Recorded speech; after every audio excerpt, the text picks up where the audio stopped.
राज्य का सबसे बड़ा अस्पताल रिम्स में हर दिन हजारों की संख्या में मरीज आते हैं, अपना इलाज कराते हैं। उनको परेशानी ना हो, इसको लेकर लगातार सरकार हो, स्वास्थ्य मंत्री हो या रिम्स के निदेशक हो, लगातार प्रयास कर रहे हैं कि उनको परेशानी ना हो। और उसके लिए कई सुविधाओं का शुरुआत की गई, जिसमें सेंट्रल लैब जांच घर बनाया गया है ताकि ओपीडी के मरीज को बेहतर जांच की सुविधा मिल सके। साथ ही साथ कई अहम बिंदुओं पर जानकारी दी गई। रिम्स डायरेक्टर ने क्या कुछ कहा, आइए आपको सुनाते हैं। जो बहुत इम्पॉर्टेंट थी, पहली बार ऐसा हुआ है, मुझे पता नहीं, आप बताएंगे, जिसमें रिम्स का नाम बहुत हुआ। हाउस ऑफ कॉमन्स, जैसे हमारे पार्लियामेंट है वैसे इंग्लैंड में हाउस ऑफ कॉमन्स होता है। तो उसकी एक ऑनरेबल पार्लियामेंटेरियन ने, जो 2011 से पार्लियामेंटेरियन है,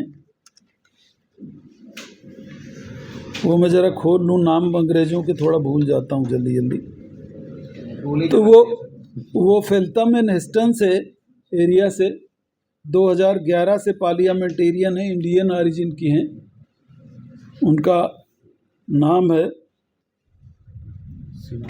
सीमा मल्होत्रा, इंडियन ऑरिजिन की पार्लियामेंटेरियन, और 4 पोर्टफोलियो हैं उनके पास।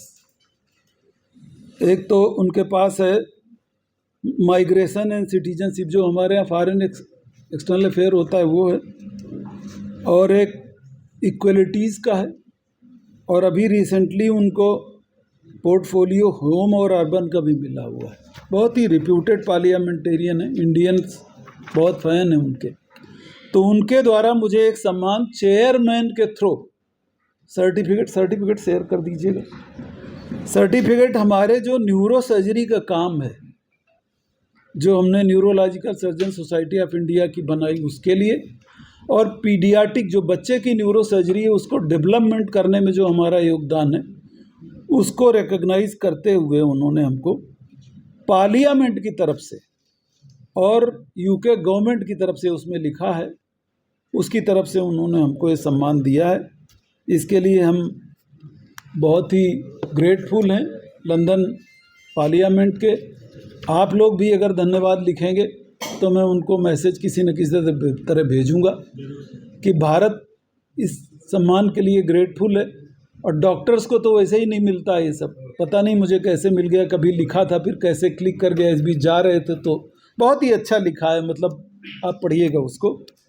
और ये रिकग्निशन हमको क्यों मिली है, क्योंकि हमको इस पे ब्रीफ बता दें कि नहीं, या आपको बताना चाहिए? वो ऐसा हुआ था कि मैंने एक शोध किया, 2500 साल पहले हमारे देश में एक जीवक थे, जीवक एक चिकित्सक थे, हाँ, परचेज की, जो एकदम 10 साल से इंफ्रास्ट्रक्चर डेवलपमेंट की जो हम बात कर रहे थे, जो ऑनरेबल कोर्ट को भी हमने अंडरटेकिंग दी हुई थी इस टाइम पेपर पे, एफिडेविट पे, उस दिशा में अब समझते हैं हम 65 करोड़ का सामान खरीद चुके हैं। 87-88 करोड़ का सामान जो है करीब, ये क्या है, कितना है अमाउंट बताइए? 21 करोड़। ये 52 करोड़ के अलावा है? यस। तो ये आप एडिट कर लीजिएगा। 52 करोड़ के अलावा, अच्छा हाँ, सीसीटीवी 1400 सीसीटीवी का इंस्टॉलेशन जो है वो प्रोग्रेस में है।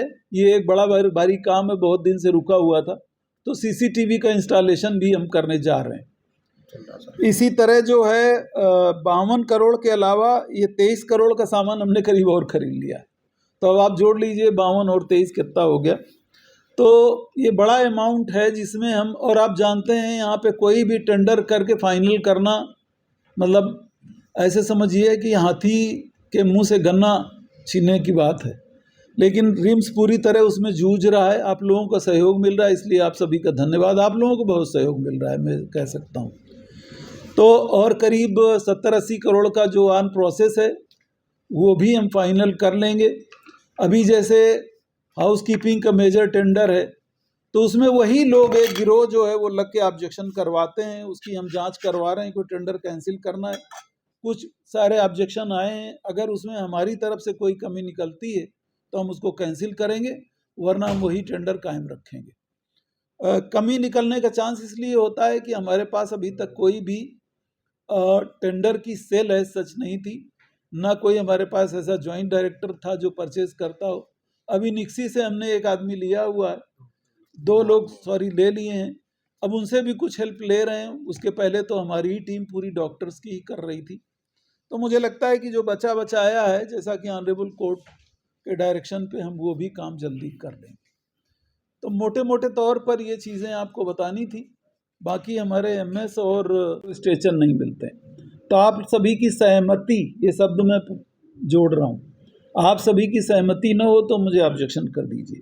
हम एक बैरिकेटेड एरिया बनाएंगे, उसकी व्यवस्था है, उसमें हम व्हील चेयर और ट्रॉलीज रख देंगे और एक सिस्टम बना देंगे कि 500 रुपये जमा कर दीजिए, आप खुद ले जाइए, हमारे पास मैन पावर इतना नहीं, और वापस कर जाइए सर्टेन पीरियड में 500 रुपये वापस ले जाइए। या आधार कार्ड रख जाइए अपना, सर्टेन पीरियड में 4 घंटे रिम्स में पूरे घूमने के लिए बहुत है। अभी वो बनाए नहीं क्राइटेरिया, आप 4 घंटे में व्हील चेयर वापस कर दीजिए, ले जाइए। अगर 6 घंटे में लाएंगे तो हम 50% काटेंगे, 8 घंटे में 12 घंटे में लाएंगे तो पूरा पैसा काटेंगे। इस तरह का सिस्टम बनाना ठीक है क्या? वहाँ से लेकर यहाँ आएगा सर, ये तो हाँ, हर जगह एसजीपीजी है। अरे कैसे नहीं, आप फिर सजेस्ट करो, हम तो पूछ रहे हैं। नहीं, अगर वहाँ से मरीज को लेकर यहाँ अपने आप कहाँ से? वहाँ इमरजेंसी में कोई मरीज, हाँ, वो लोग कि इस बिल्डिंग में वो लेकर आया, उसके बाद फिर उसे वापस करने के लिए अकेला वो आदमी है, उसको वापस करने के लिए फिर वहाँ जाना पड़ेगा, मरीज को छोड़कर। हाँ, जाना पड़ेगा। इसमें अगर उसका घंटे 2 घंटे हो गए तो 500 रुपये और लगेंगे उसको।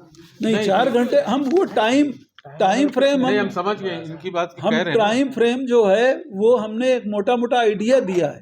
ये ऐसा टाइम हम सोच समझ के टाइम फ्रेम रखेंगे कि पूरे अस्पताल का भी अगर वो चक्कर लगा ले तो उतना टाइम उसको मिले। नहीं, ये चाह रहे हैं साइकिल सिस्टम हम वहाँ से लाए और वहाँ छोड़ दिया। बिल्डिंग में डिपॉजिट कर दीजिए। हाँ, वही साइकिल सिस्टम हम समझ गए। नहीं, वो बहुत अच्छा सोचा। वो कई स्पॉट रखेंगे। अस्पताल का है बन अब देखो मरीज है जिनको या तो वो एडमिट नहीं रहते हैं या बहुत दौड़ाते हैं। कार्डियोलॉजी इमरजेंसी में बेड ही बहुत कम है, परेशान तो सबको या तो मेडिसिन दे दिया जाता है, चाहे कितना भी कंडीशन हो, या तो फिर बाहर जाना पड़ता है। हाँ, मैं एग्री करता हूँ आपको। रात को 11 बजे के बाद जो है हमारी चीज़ें कंट्रोल में नहीं रह जाती हैं, वो मैं एक्सेप्ट करता हूँ। और उसके ये जो बेड बढ़ाने का काम चल रहा है वो इसीलिए चल रहा है, और उसका एक कारण ये है कि रात को सारे नर्सिंग होम से हमने डेटा निकलवाया, इस समय तो नहीं मेरे पास, सारे के सारे नर्सिंग होम सीरियस मरीज रात को ही भेजते हैं वो। अब इसका हमारे पास कोई सलूशन नहीं है। अगर यहाँ भी नहीं लेंगे तो भी न्यूज़ बनेगी, और मरता हुआ मरीज भेजते हैं, इसलिए मॉर्टेलिटी हमारी 40% ज़्यादा है बाहर से। अब दूसरा कोई संस्थान भी नहीं, तो हम तो कहीं नहीं भेज सकते। अब वेंटिलेटर पे पेशेंट रात को भेजते हैं। उस दिन जब माननीय मंत्री जी आए थे, एक मरीज को मैंने कहा, वो आ गए, हमने कहा यहाँ बेड नहीं है, आप, मैं खुद गवाह हूँ, मैंने कहा सदर अस्पताल चले जाओ। वो खड़े रहे, 3 घंटे खड़े रहे। जब माननीय मंत्री जी आए तो बोले हम 3 घंटे से खड़े। तो मैंने लिखा दिखा दिया कि मैंने इनको बता दिया है कि हमारे पास बेड नहीं है, ये सुविधा सदर अस्पताल में, आप चले जाइए। ये नहीं गए। अब 4 घंटे भी आप खड़े रहो तो हमारे पास क्या सलूशन है भाई? नहीं है तो नहीं है, रिसोर्सेज तो उतने ही है ना, रिसोर्सेज तो नहीं बढ़ सकते। तो इस तरह की स्थितियां आ रही हैं, काफ़ी कोशिश कर रहे हैं, जितना हमें दम है हम कोशिश कर रहे हैं इसको सुधारने की। आप लोगों का सहयोग रहेगा तो इसमें भी कुछ न कुछ तो परिवर्तन लाएंगे। बहुत बड़ी उपलब्धि है आपके लिए। निश्चित तौर पर मैंने कहा है ना कि कर्म कभी व्यर्थ नहीं जाता। 6 महीने में हमने प्रयास किया है कि झारखंड को स्वास्थ्य के क्षेत्र में अव्वल लाएं, और उसी कड़ी में आप देख सकते हैं कि सदर हॉस्पिटल, जिसको कोई जानता नहीं था, आज आप बताइए, न केवल झारखंड का सदर हॉस्पिटल पूरे देश में टॉप किया है। आयुष्मान आरोग्य योजना, मुख्यमंत्री आरोग्य योजना के तहत हम लगातार लगे। मैंने कहा ना कि माननीय मुख्यमंत्री जी का आशीर्वाद मेरे साथ है, थोड़ा समय दीजिए।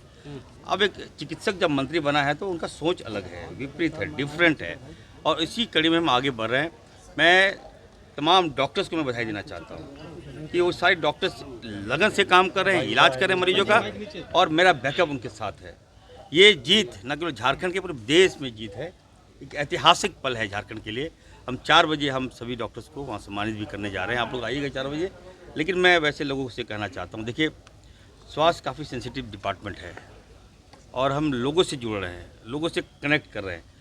केवल रांची का सदर हॉस्पिटल मत देखिए उसको, राज्य के सभी जिले के सदर हॉस्पिटल को मैं टॉप करूँगा, समय दीजिए थोड़ा सा। और वैसे लोग लगातार जो क्रिटिसाइज कर रहे हैं, देखिए रिम्स 2 बनेगा, 6 मेडिकल कॉलेज बहुत पहले में लाया, ये भी बनेगा।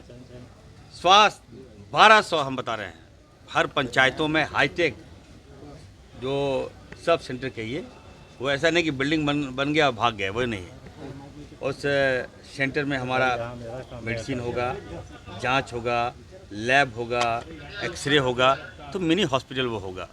तो लोगों को ग्रामीण स्तर से हम कनेक्ट कर रहे हैं, उनकी सुविधा हम बहाल कर रहे हैं। अच्छा, राजेश कश्यप जी कह रहे थे कि नाम